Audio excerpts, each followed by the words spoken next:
예, 할렐루야, 반갑습니다. 무거운 짐을 진 자라는 제목으로 하나님 말씀 함께 나누겠습니다. 오늘은 아모스서를 살펴보겠습니다. 아모스의 이름의 뜻이 짐꾼, 그리고 무거운 짐을 진 자라는 뜻입니다. 이 아모스 선지자는 양을 치는 목자였고, 그리고 또 뽕나무를 재배하는 농부였습니다. 이 당시 하나님께서 농부를 선지자로 부르셨다는 것은 당시 지도층인 그 레인들이나 제사장들 중에서 쓸만한 사람들이 없었다는 것입니다. 그리고 이 아모스서가 특이한 점은 아모스가 남유다 사람인데 하나님께서 아모스를 북이스라엘의 선지자로 보내셨다는 것입니다. 지금까지 하나님께서 하늘에서 불이 내려오게 하는 그 북이스라엘 선지자 엘리야를 보내셔도 안 되었고, 그리고 또 엘리야의 갑절의 영감을 가진 엘리사를 보내셔도 안 되었습니다. 유대인 요나를 저 이방 나라 니느웨에 보내봤더니 니느웨 사람들이 해결을 하였죠. 효과가 있었던 것입니다. 그래서 하나님께서 남유다 출신 아모스를 북이스라엘에 보내면 북이스라엘 백성들이 그 타지에서 온 그 아모스 선지자에게 좀 관심을 가지지 않겠나 해서 이 남유다 출신 아모스를 북이스라엘에 보내시는 것을 볼 수 있습니다. 자, 그리고 이 아모스가 활동했던 시대는 북이스라엘이 경제적으로 가장 풍요롭고 가장 번성했던 그 여로보암 2세가 통치하던 시대였습니다. 하지만 늘 그렇듯이 진리가 없는 부와 번영은 오히려 독이 됩니다. 여로보암 2세 때 그렇게 경제적으로 찬란한 풍요와 번영을 누렸지만 오히려 영적으로는 암흑기였음을 알 수 있습니다. 자, 이렇게 진리가 없는 부와 번영이 오히려 이스라엘을 망하게 했습니다. 부와 번영이 오히려 북이스라엘의 경제 정의를 무너뜨렸습니다. 그리고 빈부격차를 심화시키고 결국에는 모든 사람들 마음 가운데 돈이 최고라는 생각이 만연하게 되면서 더욱 타락한 시대가 되고 말았습니다. 자, 지금까지 북이스라엘이 타락 일변도로 내어 달렸는데 타락으로 내어 달려서 다다른 그 타락의 결과가 뭐냐 하면 돈을 최고로 여기는 시대가 되었다는 것입니다. 그래서 이 농부 출신 아모스가 소리 높여 외칩니다. 회개하고 하나님께로 돌아오라. 하나님을 찾으라. 그렇지 않으면 큰 지진이 일어나리라. 이렇게 경고를 하고 있습니다. 그리고 이 아모스서가 무엇보다도 저와 여러분에게 중요한 이유는 당시 그 타락한 북이스라엘의 모습이 오늘날 우리 사회와 너무나도 비슷하다는 것입니다. 오늘날 타락한 사회와 타락한 교회의 모습과 너무 비슷하기 때문에 우리에게 이 아모스서가 매우 중요한 교훈을 제시하고 있는 말씀이다라고 할 수 있겠습니다. 자, 오늘 본문 아모스 1장 1절 말씀 보십시오. 남유다 우시야의 시대 곧 그 북이스라엘 왕 요아스의 아들 여로보암 2세입니다. 여로보암 2세의 시대 지진전 2년에 자, 이때가 아모스 선지자가 활동하던 시대였고 또 호세아 선지자도 이때 함께 활동하던 시대입니다.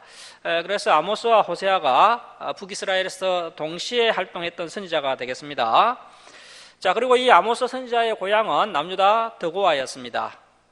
남유다 사람이 북이스라엘 선지자로 부르심을 받은 겁니다. 드고아는 베들레헴 남쪽 6.6km에 위치한 시골 마을입니다. 자, 계속 보십시오. 지진전 2년에 드고아 목자, 자, 아모스의 직업이 양치는 목자였습니다. 자, 목자 중 아모스가 이스라엘에 대하여 이상으로 받은 말씀이라. 그래서 뭐 정확한 연대는 알 수가 없고요. 현 시점에 정확한 연대는 확정할 수가 없지만 북이스라엘 여로보암 2세 때 지진전 2년이라고 한 것을 봤을 때 대략 한 BC 750년에서 745년경이 아닌가 추정합니다. 대략 BC 750년에서 745년경으로 추정하고요. 그렇다면 북이스라엘이 언제 아수르에게 멸망당했습니까? BC 722년에 아수르에게 정복당했는데 그러면 북이스라엘이 망하기 한 20-30년 전에 아모스가 사명을 받고 절박한 심정을 가지고 이러한 메시지를 북이스라엘 가운데 외쳤던 것입니다. 이 아모스 선지자의 경고를 받고도 북이스라엘 백성들이 변화되지 않자 2년 후에 큰 지진이 실제로 일어났던 것이고 그 이후에도 여전히 회개하고 변화되지 않아서 결국 그 20-30년이 더 지난 후에 북이스라엘은 아수르에게 완전히 멸망을 당하게 되었습니다. 하나님께서 그동안 온갖 방법을 다 동원해 보셨습니다. 뭐 이 방법 저 방법 다 동원해 보셨지만 북이스라엘이 여전히 정신을 차리지 못하니까 하나님께서 마지막으로 선택하신 방법이 무엇입니까? 땅을 뒤흔들어 보신 것입니다. 땅을 뒤흔들어서 사람들이 정신을 차리도록 하신 거죠. 우리의 미래도 예수님께서 분명히 예언하셨고 또 요한계시록에도 나와 있는 것처럼 지진으로 세상을 깨우는 그러한 일들이 앞으로 많이 일어나게 될 것입니다. 그래서 우리나라에도 경주 지역 또 포항 지역에 지진이 일어났었고요. 그러한 현상을 단순히 자연현상으로만 볼 것이 아니라 잠자고 있는 우리 그리스도인들을 깨우시는 하나님의 방법이다라는 것을 우리가 알아야 합니다. 그리고 이제 지난 주일에 잠시 언급해 드렸던 것처럼 여로보암 2세는 세상적으로는 참 잘 나가는 왕이었습니다. 부국 강병책을 써서 나라 경제를 든든하게 세웠던 왕이었습니다. 하지만 진리가 없는 물질적 풍요는 오히려 더 위험하다는 겁니다. 이 물질적 풍요가 이스라엘을 더욱 타락하게 하고 오히려 완전히 망하게 만들어 버린 겁니다. 그래서 지금으로부터 한 2700년 전에 여로보암 2세가 다스렸던 북왕국은 사치와 교만과 향락과 타락이 크게 달하고 말았습니다. 오늘날도 마찬가지죠. 경제적 여유가 생기면 우리가 선교를 하고 구제를 하고 진리를 추구하는 것이 아니라 향락을 추구하고 사치를 하고 타락을 하는 것이 일반 사람들의 그런 보통의 모습이다라는 겁니다. 그래서 경제적으로 좀 가난한 것이 오히려 하나님의 은혜라 할 수 있습니다. 우리가 부자였다면 지금 이 자리에 앉아 있을 분들이 많지 않았을 겁니다. 저와 여러분이 부하면 의에 줄이고 목마른 심령을 가지고 하나님의 말씀을 삼하고 그 말씀대로 살려고 몸부림치지도 않았을 것입니다. 그래서 가난한 것이야말로 하나님의 은혜다라고 할 수 있습니다. 성경은 가난한 것이 복이다라고 증거하고 있습니다. 그것을 우리 예수님께서 친히 보여주셨고요. 또 초대교회 사도들도 몸소 보여주셨습니다. 자, 아무튼 하나님께서 북이스라엘을 제약에서 돌이키시려고 그동안 엘리사를 보내시고 그리고 아모스까지 보내셨지만 이 북이스라엘이 끝까지 회개하지 않고 하나님께로 돌아오지 않으니까 결국에는 큰 지진이 일어나게 됩니다. 이제 2년 후에 실제로 지진이 일어나게 되는데요. 전성에 의하면 이 지진으로 인해서 산이 심리 밖으로 밀려났다라고 합니다. 지진계가 만들어져서 지진 강도를 측정하고 기록한 이후에 산이 심리 4km 밖으로 밀려난 그러한 지진은 그동안 한 번도 없었습니다. 그러니까 우리가 일반적으로 알고 있는 그런 강도 7, 강도 8을 훨씬 뛰어넘는 참 엄청난 지진이었다라는 것을 알 수가 있고요. 그래서 이제 당시 이 지진이 너무나도 큰 지진이었기 때문에 100년, 200년이 지나도 이 지진에 대한 기억을 그 이스라엘 백성들이 잊어버리지 않았습니다. 그래서 이제 이스라엘 백성들에게 계속해서 이 지진이 해자되었던 것이죠. 그래서 이제 아모스 때로부터 이제 200년이 더 지난 그 스가랴서에도요, 이 지진에 대한 기록이 남아 있습니다. 우리 한번 잠시 찾아보도록 하겠습니다. 스가랴서 14장 1절 말씀 보시겠습니다. 구약성경 1325쪽입니다. 스가랴서 14장 1절입니다. 여호와의 날. 자, 이 여호와의 날이라는 것은 예수님께서 이 땅에 재림하시는 날입니다. 예수님의 재림의 날, 심판의 날이죠. 예수님의 재림의 날이 이르리라. 그 날에 내 재물이 약탈되어 내 가운데서 나누이리라. 자, 그리고 그 날이 가까이 오면 어떤 현상들이 일어나느냐 하면, 자, 2절입니다. 내가 이방 나라들을 모아 예루살렘과 싸우게 하리니. 그래서 이제 이방 나라와 예루살렘 간에 전쟁이 일어나게 된다는 겁니다. 그리고 성읍이 함락되며 가옥이 약탈되며 부녀가 욕을 당하며 성읍 백성이 절반이나 사로잡혀 가려니와 남은 백성은 성읍에서 끊어지지 아니하리라. 그때 여호와께서 나가사 그 이방 나라들을 치시되 이왕의 전쟁의 날에 싸운 것 같이 하시리라. 그래서 이제 이 전쟁이 아마도 이제 에스겔 38장 39장에 예언되어 있는 그 곡과 마곡의 전쟁이 아닌가 생각됩니다. 자, 4절 말씀 보십시오.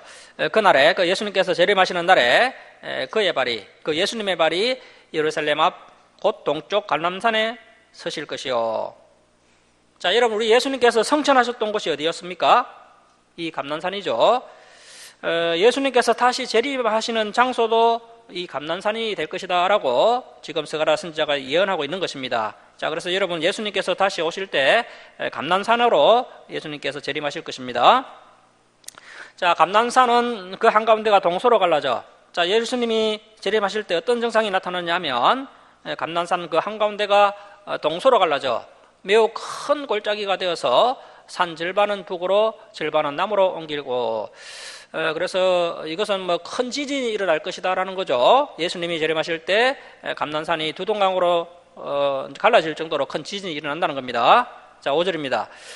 그 산 골짜기는 아셀까지 이를지라 너희가 그 산 골짜기로 도망하되. 뭐 지진이 일어나니까 당연히 또 해일도 일어나겠죠. 그래서 사람들이 이제 해일을 피해서 높은 산으로 막 도망을 가는 겁니다. 도망하되. 자, 줄을 칩니다. 유다왕 우시야 때에 지진을 피하여 도망하던 것 같이 하리라. 자, 우리가 방금 봤던 그 지진입니다. 여로보암 2세가 북이스라엘을 다스릴 때 그때 남유다 왕이 우시야였습니다. 남유다 왕 우시야 때, 그러니까 북이스라엘 여로보암 2세 때 그때 일어났던 그 지진처럼 엄청난 지진이었는데 그 지진만큼 큰 지진이 이제 예수님이 재림하실 때도 일어나게 될 것이고, 그때 사람들이 이제 도망하게 한다는 겁니다.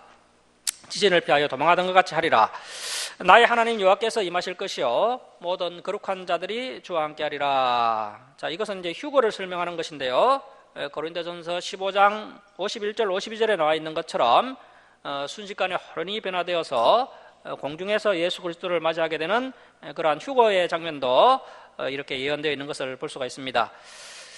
자, 그래서 이렇게 이제 200년이 지난 스가랴서에도요, 이번 지진이 기록되어 있을 정도로 이 지진이 상당히 큰 지진이었다는 겁니다. 아무튼 이 큰 지진이 일어나기 2년 전에 이렇게 아모스가 자신의 이름 뜻 그대로 큰 부담을 안고 마음에 무거운 짐을 지고 북이스라엘에 가서 외쳤던 겁니다. 자, 다시 아모스 1장 2절을 보도록 하겠습니다. 그가 이르되 여호와께서 시온에서부터 부르짖으시며 예루살렘으로부터 소리를 내시리니 목자의 초장이 마르고 갈멜산 꼭대기가 마르리로다. 우리가 일반적으로 좀 잘못 알고 있는 부분이 있는데요. 평지는 잘 마르지 않고 산꼭대기는 잘 마른다라고 알고 있는데 뭐 그렇지 않습니다. 산꼭대기는 항상 구름이 걸려 있는 장소죠. 그리고 항상 이슬이 맺혀 있고, 그래서 뭐 평지에는 비가 내리지 않더라도요, 산꼭대기는 아주 자주 비가 내리는 장소입니다. 우리가 뭐 지리산 같은 데 올라가면요, 정말 소나기가 자주 내리는 것을 볼 수가 있습니다. 그래서 이제 구름이 걸려있는 이 산꼭대기까지 마를 정도로 큰 가뭄이 있게 될 것을 아모스가 지금 예언하고 있는 겁니다. 그래서 이제 큰 지진도 있게 될 것이고, 또 그 지진 전에는 이렇게 큰 가뭄도 있게 될 것이다. 앞으로 예수님이 오실 날이 다가오면 다가올수록 이러한 현상들은 갈수록 더 심해지게 될 겁니다. 자, 이제 아모스가 이제 죄를 질책하기 시작하는데요. 이상한 것은 그 북이스라엘에 보내심을 받은 이 선지자가 북이스라엘을 가장 먼저 책망하는 것이 아니라 이웃 나라의 죄들을 먼저 이웃 나라들의 죄를 먼저 책망하고 있습니다. 자, 여기 PPT 화면 보십시오. 지도를 한번 보십시오. 자, 3절 말씀 보시면서 이 지도를 보시면서 말씀을 계속 보도록 하겠습니다. 자, 3절입니다.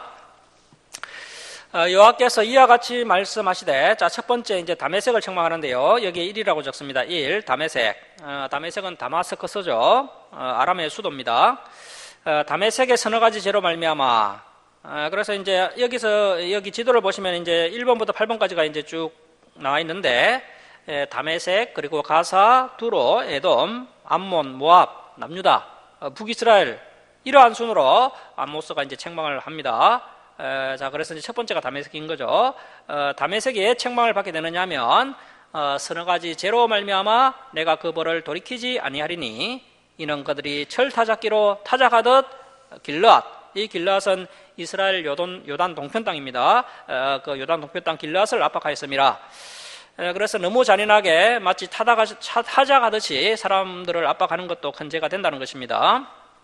자, 4절입니다. 내가 아람왕 하사엘의 집에 이 불은 전쟁을 말하는 겁니다. 그래서 지진, 가뭄, 점쟁, 이러한 것들이요, 마지막 때에 계속해서 일어나게 되는 징조가 되겠습니다. 자, 전쟁을 보내리니 베나닷의 궁궐들을 사르리라. 내가 다메섹의 빗장을 꺾으며 이 아웬은 아람 도시 중에서도 우상숭배의 중심지입니다. 우상숭배 중심지 아웬의 골짜기에서 그 주민들을 끊으며 이 베데덴도 역시 우상숭배 중심지입니다. 그래서 아엔과 베데덴에서 이 규는 앙의 지휘봉을 말하는데요. 앙끈을 상징합니다. 자, 그래서 앙끈을 잡은 자를 끊으리니 아람 백성이 사로잡혀 전쟁 포로로 사로잡혀 기르에 이르리라. 이 기르가 어딘지는 뭐 알 수가 없고요. 이제 기르의 포로로 끌려가리라 여호와께서 말씀하셨느니라. 자, 이렇게 하나님께서 이제 다마스커스를 멸하시겠다 이렇게 이제 아모스가 선포하니까요. 북이스라엘 백성들이 그래 당연히 그래야지, 우리를 그렇게 괴롭혔던 저 아람 놈들 천벌을 받아야지 하면서 상당히 좋아하고 있습니다. 자, 그리고 6절 말씀 보십시오. 여호와께서 이와 같이 말씀하시되, 자, 이제 두 번째는 어디입니까? 가사. 오늘날 가자지구입니다.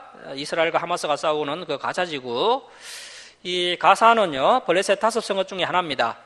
블레셋의 5성읍은 가사, 가드, 아스돗, 아스글론, 에골론 이렇게 5성읍이 있는데 그 대표 도시가 가사입니다. 자, 가사의 서너 가지 죄로 말미암아 내가 그 벌을 돌이키지 아니하리니 이는 그들이 모든 사로잡은 자를 끌어 에돔에 넘겼습니다. 자, 포로를 잡으면 그 포로를 이제 돈을 받고 에돔에 팔아 넘겼다는 겁니다. 이것이 큰 죄가 된다는 거죠. 그래서 이제 추측하기로는 그 에돔 족속이 살던 그 세일산, 그리고 뭐 보스라, 대만 이쪽 지역은요, 전부 암석지대입니다. 암석지대에서 이제 도시를 건설하려고 하니까 그 암석을 다 쪼아서 도시를 만들었고요. 그렇게 이제 암석을 쪼아내려면 또 많은 인력들이 필요하기 때문에 이제 노예들이 많이 필요했던 거죠. 에돔이 이렇게 이제 노예를 돈으로 사서 강제 노역을 그들에게 시킨 것 같습니다. 자, 7절 말씀 보십시오. 내가 포로를 에돔에 팔아넘긴 그 가사성에 불 전쟁을 보내리니 그 궁궐들을 사르리라. 자, 그래서 오늘날도 하나님께서 이 세상을 심판하시고 책망하실 때 뭐 다른 방법들도 뭐 사용하시지만 이 전쟁을 특히 사용하신다는 겁니다. 그래서 전쟁이 일어나는 것, 그것이 하나님의 심판이라는 거죠. 참 두려운 말씀입니다. 자, 8절 말씀 보십시오. 내가 또 아소돗, 블레셋 5성읍 아소돗에서 그 주민들과 아소글론에서 규를 잡은 자를 끊고 또 손을 돌이켜 에고론, 다 블레셋 성읍들입니다. 에고론을 치리니 블레셋에 남아있는 자가 멸망하리라. 주 여호와께서 말씀하셨느니라. 그래서 이제 가사를 중심으로 한 블레셋이 이제 중한 죄가 있기 때문에 하나님의 심판이 있게 될 것이다, 이렇게 책망을 하고 있고요. 자, 9절 말씀 보십시오. 여호와께서 이와 같이 말씀하시되 두로. 자, 이 두로는 이제 그 시돈과 더불어서 베니게를 대표하는 성읍인데요. 이 베니게는 베네키아를 말하는 거죠. 그래서 베네키아의 해상 도시인 두로가 이제 베네키아의 대표 도시였습니다. 자, 두로의 서너 가지 죄로 말미암아 내가 그 벌을 돌이키지 아니하리니 이는 그들이 그 형제. 그러니까 이 두로와 시돈 사람들이요, 당시 이스라엘 백성들과 가까이 지냈습니다. 그런데 어느 날 갑자기 이스라엘을 배신하고 그 이스라엘 백성들을 포로로 잡아서 에돔에 팔아넘긴 겁니다. 자, 그래서 그 형제의 계약을 기억하지 아니하고 모든 사로잡은 자를 에돔에 넘겼습니다. 내가 두로성에 불 전쟁을 보내리니 그 궁궐들을 사르리라. 자, 이렇게 이스라엘을 배신한 두로, 즉 피네키아에도 제약으로 말미암아 심판을 선포하게 됩니다. 자, 이렇게 베니게의 심판을 선포하니까요, 북이스라엘 백성들이 아주 신이 났습니다. 야, 저 남쪽에서 온 저 선지자 참 설교 한번 시원하게 잘한다 하면서 상당히 기뻐합니다. 자, 그리고 이제 11절 말씀 보십시오. 여호와께서 이와 같이 말씀하시되 네 번째 에돔은 야곱의 형 에서의 후손들이죠. 에돔의 서너 가지 죄로 말미암아 내가 그 벌을 돌이키지 아니하리니 이는 그가 칼로 그의 형제 이스라엘을 쫓아가며. 자, 그래서 형제가 어려움을 당하면 긍휼과 사랑과 자비를 베풀어야 하는데, 자, 오히려 그 형제를 쫓아가며 긍휼을 버리며 항상 맹렬히 화를 내며 분을 끝없이 품었음이라. 자, 그래서 긍휼을 버리고 항상 화를 내고 분을 품고 있는 것은 결코 좋지 않습니다. 분을 계속 품고 있으면 결국 하나님의 심판을 받게 된다는 겁니다. 자, 12절 말씀 보십시오. 내가 대만, 이 대만은 에돔의 3대 성읍인데요. 대만, 보스라, 페트라, 이제 에돔의 성읍들입니다. 그 중에 하나인 대만의 불 전쟁을 보내리니 보스라의 궁궐들을 사르리라. 자, 이렇게 아모스 선지자가 에돔을 향해 심판을 선포합니다. 오바다서를 보면요, 에서의 후손 에돔의 멸망에 대한 이야기가 아주 신랄하게 나오는 것을 볼 수가 있습니다. 자, 아무튼 이 아모스가 이제 에돔까지 책망하니까 이 북이스라엘 백성들이 아멘 할렐루야 하면서 아모스 선지자가 선포한 그 말씀을 아주 기쁨으로 받아들이고 있습니다. 자, 이제 13절 말씀 보십시오. 13절입니다. 여호와께서 이와 같이 말씀하시되 암몬 자손의 서너 가지 죄로 말미암아 내가 그 벌을 돌이키지 아니하리니 이런 그들이 자기 지경을 넓히고자 하여 길르앗의 아이벤 여인의 배를 갈랐음이니라. 자, 다섯 번째는 암몬입니다. 이 암몬이 오늘날 그 요르단의 수도 암만인데요. 암만. 이 암몬이 무엇을 잘못했습니까? 자기 지경, 자기 땅을 넓히기 위해서 얼마나 잔인무도하게 행동했느냐 하면 그 요단 동편 땅 길르앗으로 쳐들어가서 심지어 아이벤 여인의 배를 가를 정도로 아주 잔인무도한 악행을 저질렀다는 것입니다. 자, 14절입니다. 내가 라빠, 이 라빠가 당시 암몬의 수도인데요. 라빠 성에 불 전쟁을 놓아 그 궁궐들을 사르되 전쟁의 날에 애칭과 해오리 바람의 날에 폭풍으로 할 것이며. 자, 15절 우리 함께 읽겠습니다. 자, 시작. 그들의 왕은 그 지도자들과 함께 사로잡혀 가리라. 여호와께서 말씀하셨느니라. 자, 이제 2장으로 갑니다. 2장 1절 말씀 보십시오. 여호와께서 이와 같이 말씀하시되 여섯 번째, 모압의 서너 가지 죄로 말미암아 내가 그 벌을 돌이키지 아니하리니 이런 그가 에돔왕의 뼈를 불살라 죄를 만들었습니다. 이 당시에 이제 고대 근동 지방의 전통을 어긴 아주 악한 행동입니다. 그래도 뭐 왕인데 어떻게 그 왕의 뼈를 불살라 죄를 만들 수 있겠습니까? 하나님의 심판받을 만한 행동이라는 거죠. 자, 2절 말씀 보십시오. 내가 모압에 불 전쟁을 보내리니 그리옷, 이 그리옷의 정확한 위치가 어딘지는 알 수가 없습니다. 그리옷의 궁궐들이라고 한 것을 봤을 때 아마도 이제 모압의 수도가 아닌가 추정이 됩니다. 자, 그리옷 궁궐들을 사르리라. 모압이 요란함과 애칭과 나팔소리. 자, 이 요란함과 애칭과 나팔소리는 전쟁의 강경을 묘사한 거죠. 그래서 맹렬한 전쟁의 강경입니다. 요란함과 애칭과 나팔소리 중에서, 전쟁 중에서 죽을 것이라. 내가 그 중에서 재판장을 멸하며 지도자들을 그와 함께 죽이리라. 여호와께서 말씀하시니라. 자, 그래서 그동안 북이스라엘을 괴롭혀왔던 그 다메섹, 블레셋, 두루와 시돈, 에돔, 암몬, 모압까지 다 심판을 하겠다고 이 아모스 선지자가 선포하니까요, 이 북이스라엘 백성들의 속이 시원했을 겁니다. 자, 그때 이제 아모스가 더 나아가서 이제 남유다의 죄까지 지적을 합니다. 자, 4절 말씀 보십시오. 여호와께서 이와 같이 말씀하시되, 자, 이제 일곱 번째, 남유다의 서너 가지 죄로 말미암아 내가 그 벌을 돌이키지 아니하리니. 자, 줄을 치겠습니다. 자, 이는 남유다의 죄가 무엇입니까? 이 남유다는 하나님의 백성들이죠. 오늘날로 말하면 성도들입니다. 오늘날 성도들, 오늘날 우리 교회에 적용될 수 있는 말씀입니다. 자, 이는 그들이 여호와의 율법을 멸시하며. 자, 하나님의 기록된 말씀, 성경 66권을 멸시하고, 그래서 교회에 가서 성경을 배우는 것이 당연한 것인데, 교회에 20년, 30년, 40년 다녀도요, 성경 한 권을 제대로 이해하지 못하는 그런 이상한 교회 시대가 되었다는 것입니다. 자, 여호와의 율법을 멸시하며 그 율례를 지키지 아니하고 그의 조상들이 따라가던 거짓 것에 미혹되었습니다. 자, 여기까지 줄을 칩니다. 자, 오늘날도 교회와 성도가 이 기록된 말씀, 이 성경 66권의 말씀을 멸시하고 이 말씀을 지켜 행하지 아니하면 반드시 거짓 것에 미혹되게 됩니다. 오늘날 보십시오. 이단에게 미혹된 성도들이 얼마나 많습니까? 그래서 진리의 말씀이 없으면요, 거짓에 미혹되게 되어 있습니다. 자, 그래서 미혹되지 않기 위해서는요, 다른 방법이 없습니다. 이 진리의 말씀을 우리 간섭판에 새길 때 이러한 거짓 것에 미혹되지 않는다는 것입니다. 자, 5절 말씀 보십시오. 내가 유다의 불 전쟁을 보내리니 예루살렘의 궁궐들을 사르리라. 자, 그래서 남왕국 출신 아모스 선지자가요, 북왕국까지 와서 남왕국 죄를 이렇게 지적하니까 역시 우리 북왕국이 최고야, 저 선지자 설교 한번 잘한다 하면서 북이스라엘 백성들이 우쭐해하면서 좋아합니다. 자, 그러한 분위기 가운데 드디어 하나님께서 마지막으로 이제 북이스라엘의 죄에 대해서 엄중하게 책망을 하시는데요. 자, 6절 말씀 보십시오.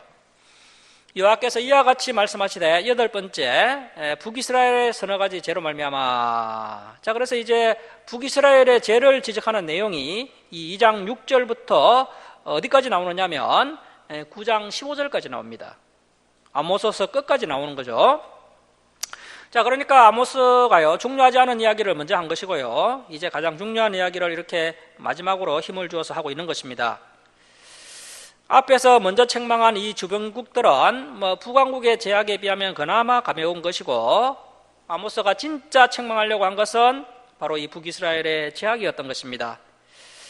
그래서 자신들에게 큰 전쟁이 준비되어 있는지도 모르고요, 자신들에게 큰 지진이 예배되어 있는지도 모르고 다른 나라를 책망하는 것을 좋아했던 겁니다. 그래서 이 아모스 선지자의 별명이요, 정의의 선지자입니다. 정의의 선지자. 자신의 별명대로 하나님의 공의와 정의를 기준으로 거침없이 북왕국을 책망합니다. 자, 계속 보시면, 자, 북이스라엘의 서너 가지 죄로 말미암아 내가 그 벌을 돌이키지 아니하리니 이는, 자, 여기에 1이라고 적으십시오. 자, 첫 번째 죄입니다. 자, 1. 그들이 은을 받고 의인을 팔며 신앙 결례를 받고 가난한 자를 팔며. 자, 당시 시대는 은을 받고 의인을 파는 시대였습니다. 우리 예수님께서도 은산십에 팔리셨죠. 앞으로 의인들이요, 이렇게 환난받는 시대가 오게 될 겁니다. 자, 그리고 이 당시에 가난한 자의 값이요, 신앙 결례 값밖에 되지 않았다는 것입니다. 오늘날 성도들도요, 당시 북이스라엘과 마찬가지로 이 돈을 최고로 여긴다는 겁니다. 돈을 위해서라면 의인들을 배신할 수도 있고 또 약한 자들을 팔아넘길 수도 있다는 것입니다. 그래서 성도들이 돈이 될 수만 있다면 수단과 방법을 가리지 않는다는 뜻이 되겠습니다. 자, 7절 말씀 보십시오. 자, 두 번째 죄입니다. 이 힘없는 자의 머리를 티끌 먼지 속에 발로 밟고 연약한 자의 길을 굳게 하며. 자, 그래서 힘없는 사람의 머리를 짓밟아서 흙 속에 쳐박아 버린다는 거죠. 오늘날도 마찬가지입니다. 힘없는 사람에게 긍휼과 자비를 베푸는 것이 아니라 마치 힘없는 것이 죄인 양 그들의 머리를 짓밟아 흙 속에 쳐박아 버리는 그러한 시대가 이 당시 북이스라엘 시대였습니다. 그리고 연약한 자가 바른 길을 가려고 하고 한번 좀 잘 살아보려고 하면요, 그 연약한 자의 살 길을 부자들이 오히려 가로막아 버린다는 겁니다. 그러면서 그 연약한 자의 어려움이 계속해서 대물림되고 있다는 것이죠. 자, 그래서 이 말씀은 이제 성도들의 무자비함을 이야기하고 있는 것입니다. 앞으로 이제 마지막 시대가 되면요, 우리 성도들의 사랑이 식어지게 될 것이다 라고 우리 예수님께서도 말씀하셨습니다. 마찬가지로 북이스라엘 마지막 때에 성도들에게 자비와 사랑이 없어지게 되었습니다. 자, 그래서 여러분, 우리가 정말 끝까지 이 사랑을 잃어버리면 안 된다는 것입니다. 자, 그리고 이제 세 번째 이제 성적 타락이 일어나게 되는데요. 3. 아버지와 아들이 한 젊은 여인 창녀에게 다녀서 내 거룩한 이름을 더럽히며. 아버지와 아들이 모두 성적으로 타락하는 시대가 마지막 종말의 시대에 나타나는 징조입니다.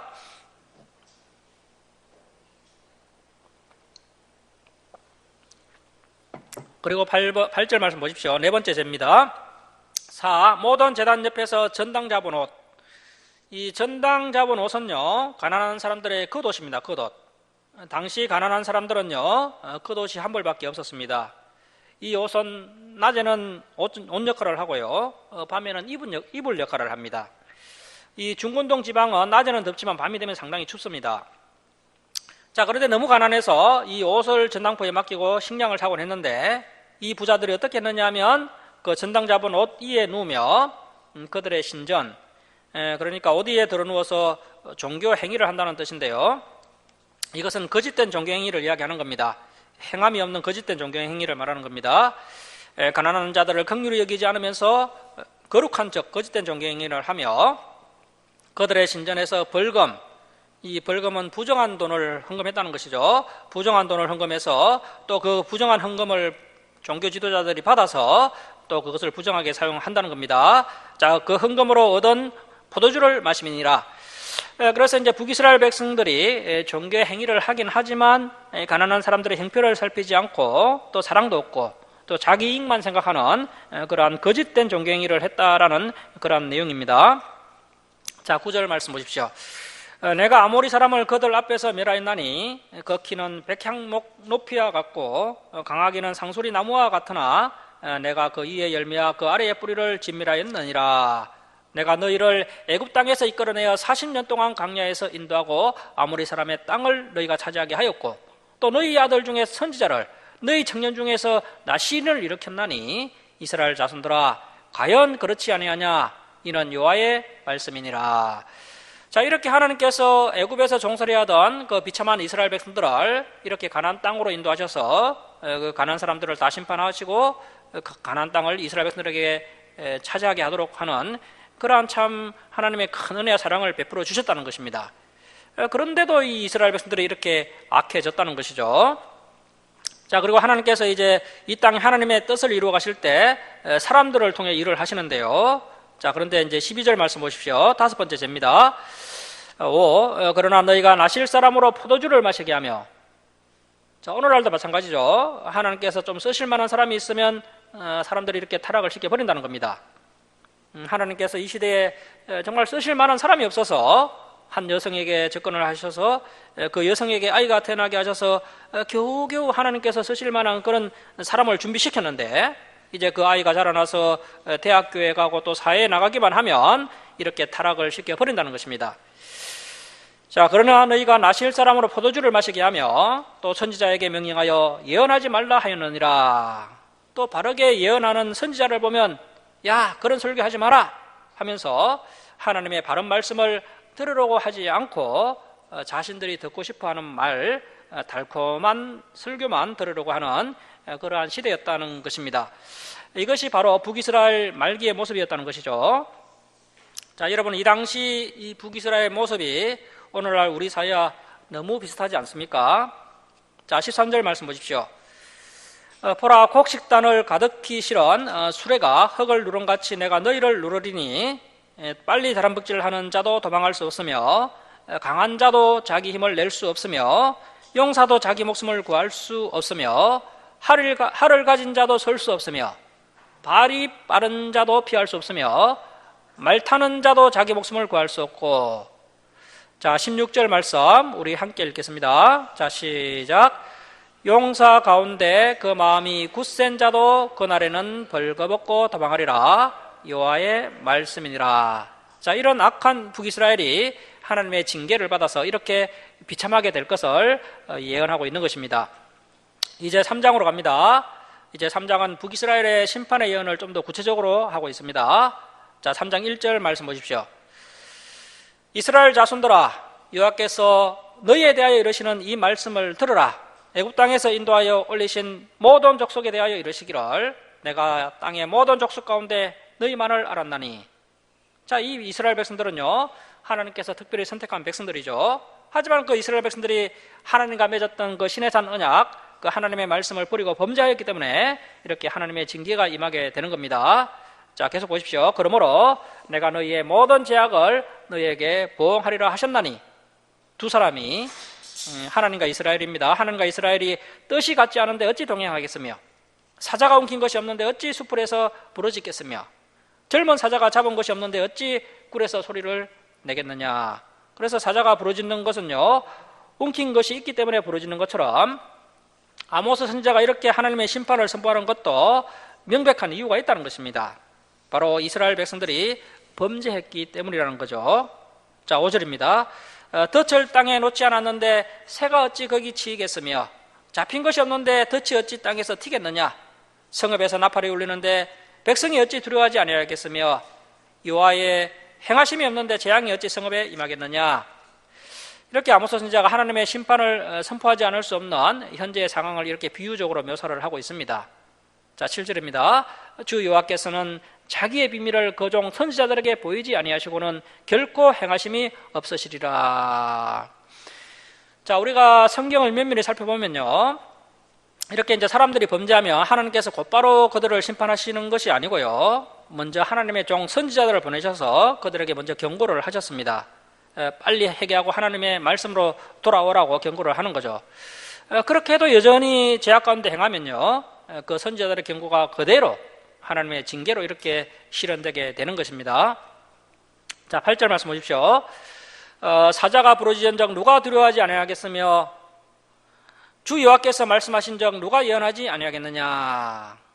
자, 당시 북이스라엘 백성들이요, 아모스 선지자가 이렇게 바른 말을 하니까 너희의 입을 좀 닫아버렸으면 좋겠다, 이런 반응이 나오니까 이 아모스가 말하기를요, 주 여호와께서 말씀하신 적 내가 어떻게 이 하나님의 말씀을 예언하지 않을 수 있겠느냐 하면서 끝까지 하나님의 말씀을 선포하고 있습니다. 당시 시대는 선지자가 아무리 외쳐도 반응하지 않는 시대였고요.